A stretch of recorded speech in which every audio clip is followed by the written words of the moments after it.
Alright, today we were in the F-94D. Absolutely love this plane. Aiming for Kozadub medal, defeating or killing 5 enemy aircraft after the squall line has gone down, and not dying myself before the end of the game. Had a really fun game. I like to call this it's my little laser pointer. And if you haven't seen this plane before, you'll know exactly what I mean by that. The Vulcan cannon on this is so much like a laser pointer. Once you get it on target, they just melt. Used the rockets a couple times. Didn't even get a rocketeer out of it though. I actually killed him with my gun before the rockets could take them down. But I had a blast. Let's hop right into the battle.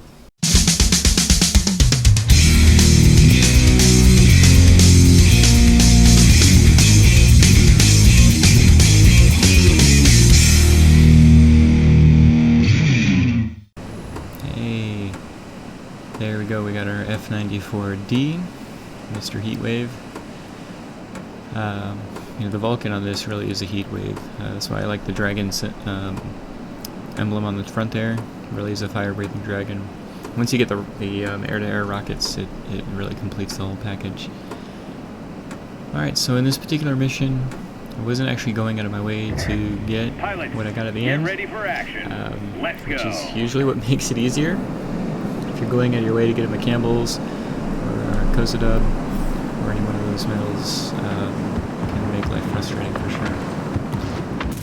So considering this map is a 5-sector map, we have the airbase in the center. I definitely want to get a garrison before I get to the center. I am top tier, and so I feel fairly confident that I can handle whatever comes at me once I get to the center. And that's that. One thing I really like about this particular plane, is if you're hitting all your shots, right? It is frustrating if you keep missing, but that's why it's so important to have your pilot and your plane set up for accuracy. It's 800 damage a second, and all that's on one gun, so you want to have that gun hitting, and you'll just see just done.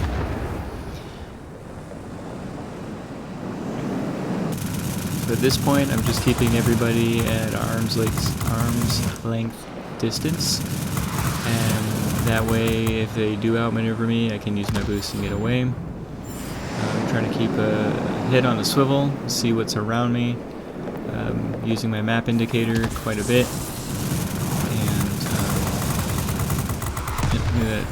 and terrible timing on the rockets. Just knew that attacker was going behind me. I wasn't going to, try to dogfight him, but as I saw that he kept moving away, I knew it was safe for me to turn around. It's been a while since I've actually done a video and done the audio afterwards. It's kind of nice, a little relaxing. Maybe we're going to think of what's going on in battle. So something's obviously on my butt. Yep, those J7Ws are the bane of this particular plane's existence. If only because with the matchmaking you're going to get lined up against some other sort of multi-rolls, and the J7s are just so maneuverable and hit so hard. Obviously you've got slight altitude ability compared to them, and you definitely have a speed when it comes to attacking them. But we've got our comrade in arms, so to speak, here. We're not fighted up with that guy, but Battle Ducky is in my clan. We weren't on comms or anything like that. We were just flying around working together. And so now I'm just going over here to defend. I don't want them getting the garrison from us. I want to make sure we still have our points advantage. And it should be relatively easy. I'm not afraid of ground pounders in this particular plane. Everything really melts, especially if it's at a third health like that particular one was. So I want to get some altitude. See, we're doing okay, but I want to make sure that where I'm best needed. And this plane's not the best when it comes to maneuverability. I think you actually lose a decent amount of maneuverability when you leave the F-2G and come to this plane. but you know, the firepower definitely makes up for that. So let's go ahead and see what we can do against this bomber. Melted, and we got some help from a heavy fighter there, I believe. But we're up high enough. We can try to turn ourselves around. F2G is going to be able to outmaneuver us, so that's why I'm trying to boost away from him. Looking at the map, he's continuing the other way. Even if he turns around, I've got so much speed, I'm good to go. So we've got our friend down there. And I use, you got to use the air brake quite a bit, flaps, whatever you want to call them. Just to be able to really stop what you're doing, try to get your nose on target. Got another F2G, there's a couple of them in this battle. See him going the other way. I know I can catch up to him. Doesn't have a lot of damage, so even if he starts to turn, I'm fairly confident that I'll be able to get him before he can get away. So the enemy has 3 sectors. I know this is going to be a really close game. Every time one of us gets 3, the other one of us gets 3, and we just go flipping back and forth. I'm sure we've had those games.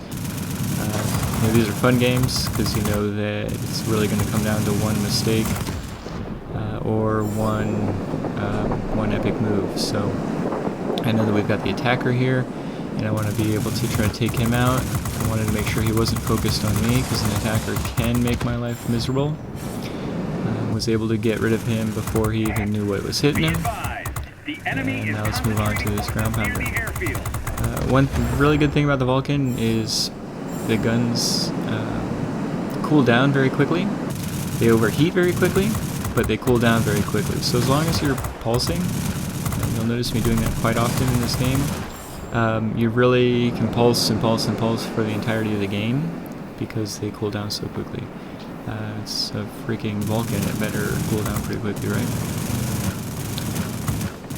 Let's see if we can get on him. Luckily this Batwing wasn't very, didn't have very good ability to turn around on me for whatever reason. So now we've got the center, but they've still got 3, so they're slowly pulling away when it comes to points. We're basically even.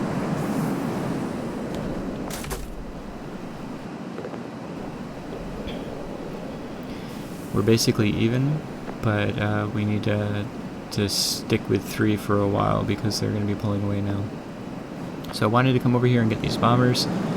I know that this is their sector and not our sector. I'm not even going to be able to get them while they're in the garrison, but I didn't want them coming down here and causing issues when it came to flipping this garrison.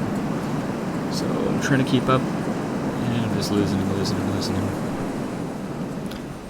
You know, as good as this plane is at accelerating versus prop planes, it's not the best jet as far as just pure power. RB-17, well, it's an RB-17. We finally do catch up a little bit using that laser pointer. Let's get him knocked down, Okay, man.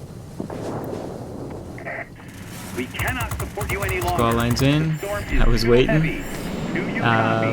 You know, tricky. I don't always necessarily wait for a squall line, but in this plane, if you can get a bomber and knock him out after the squall line, it's a good thing. The F-94D certainly loses a lot of performance above, I think it's like 5,500 feet. Let's go down here, get rid of this ground pounder. And don't overheat. Look out for the pole. That would have sucked. Alright, we got this other ground pounder. He's moving away from us a little bit, or sideways to us, so that gives us enough time to hopefully get him. Nope, and I turned too tight on him. I was so frustrated at this point. Was hoping that he would have ran into my rockets, and of course he pulled up, because smart bot. And I had to do a little S move there to try to get behind him, which was frustrating. If I had just taken a wider turn initially, I would have gotten a lot sooner. So I got the Lambert there, which is pretty good considering I died, what, like a third of the way into this battle, and I had to earn that. You have to earn that in a sortie. So I'm looking up here and seeing like what do we need to be aware of. They're dropping like flies. The game's ending pretty quickly soon, though. We need to make sure that we're owning this center. I wanted to get the guy up top first. The heavy fighter was kind of moving away, and I didn't want to waste time. So I'm gonna get this guy. Got him. Let's go ahead and get this guy coming up. The heavy fighter looks like it was taken care of. The enemy is Got my almost 5th kill. defeated. Got a cozy Make dub. a final push. I was completely surprised at this point. We are up 3-2 as far as sectors is concerned. If the game just ends how it is, you know, we'll win. But I never like leaving it at, so I'm going to try to get this garrison over here. I believe we're down to just a handful of planes. I think I came over this section because I thought there was a plane over here, but it looks like there isn't. And this is where I thought I was going to rocket, but my gun actually killed him before the rockets got to him even. And so at this point we're just really like laying it on, right? So now we've got the 4th sector, and I knew there was one plane left over in that garrison, and I wasn't Great able to get job over there. today. We'll be waiting for you back I was home. certainly surprised it was a grade 1. I was surprised to see that ace. I knew it was a good game. But you know that McCampbell and Marseille, all that had to happen after I was killed right in the beginning. So, because those were sortie missions. So did really good on the 2nd sortie. One of the reasons I like this game. Let's hop back. Alright, was able to get our Kozadub medal out of that. Also got a Marseille and a McCampbell and a Lambert and an ace. And all that jazz. 20 kills. Worked on the flight panel as well. A little over 18,000 personal points. Pretty good work on the enemy team. Definitely good help from Battle Ducky. Not that he was flighted up with me, but he's in my clan, so it was nice to have a fellow FK member kicking butt and taking names. Absolutely love this plane. F-94, so much fun. If you don't have it, work your way up it. It's actually a pretty enjoyable line as far as multi-role lines is concerned, the whole Corsair line, and then getting to this particular plane. Heck of a lot of fun. Yeah, I'm working, getting the TU1 missions taken care of, and I'll hopefully have that soon and be able to post a video for you all about my review on that particular plane. Otherwise, I hope you enjoyed this particular video, and I hope you have a great day.